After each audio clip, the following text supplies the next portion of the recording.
I got my Kalinko rails here. They're for scopes. Okay, they come undrilled. What we're gonna do is walk you through how to put them on an AK-47.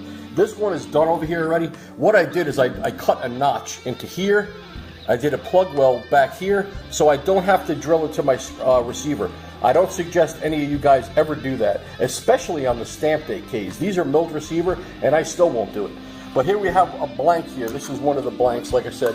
We're gonna find out where we need it, and as you can see here, we're gonna Dremel our little notch to go around the pin so we can take our pin in and out. And we're going to do that on this one, and then this will be mounted on here. We'll squirt it with a little black paint, you know, nice plug weld it, clean it up and everything like that.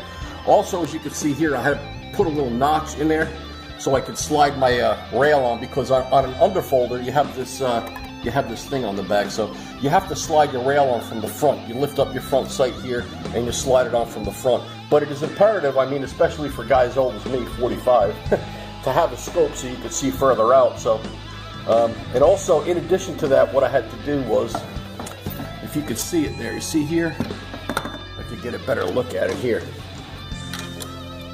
Okay, you see that notch? I had to put a notch in the underfolder here. I'll show you a little better on this side here. Okay, I had to put a little notch in here, in the underfolder, which, you know, it's before the rib, but it did weaken it. So what I did is I notched it out, and then I added a piece of 1/4 inch plate in there.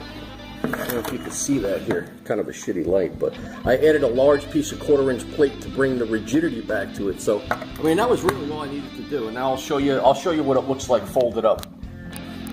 All right, so as you can see, we got our clearance, see it? And it's as strong, if not stronger, than it was before, because I plated it with a 1/4 inch plate. I did the same thing on this one. I just didn't add the scope yet. Like I said, it's heavy duty stuff. I mean, if you can see it in there, you really can't see shit. But there's 1/4 inch plate in there, so I mean, it's fortified and reinforced. So it's pretty much back to battle ready.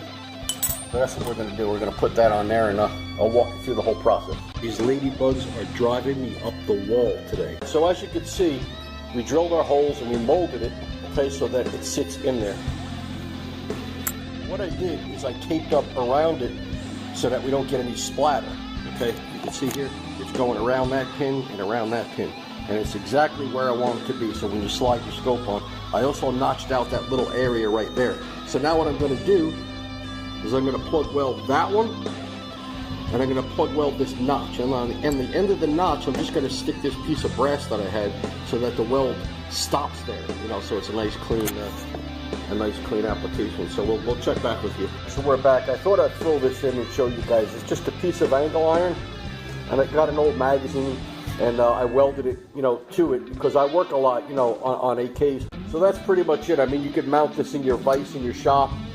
Sometimes I'll work in the house, and I could you know, mount it in the house. I mean, you can put it in any vise and work on your AKs. All right, so she's done. Another one done. Give you a little close up here. I mean, I just painted it and stuff like that, but there you go. The rail's actually welded onto the AK, so you know, there's no issues there. I mean, it's rock solid, and you don't have to drill any holes.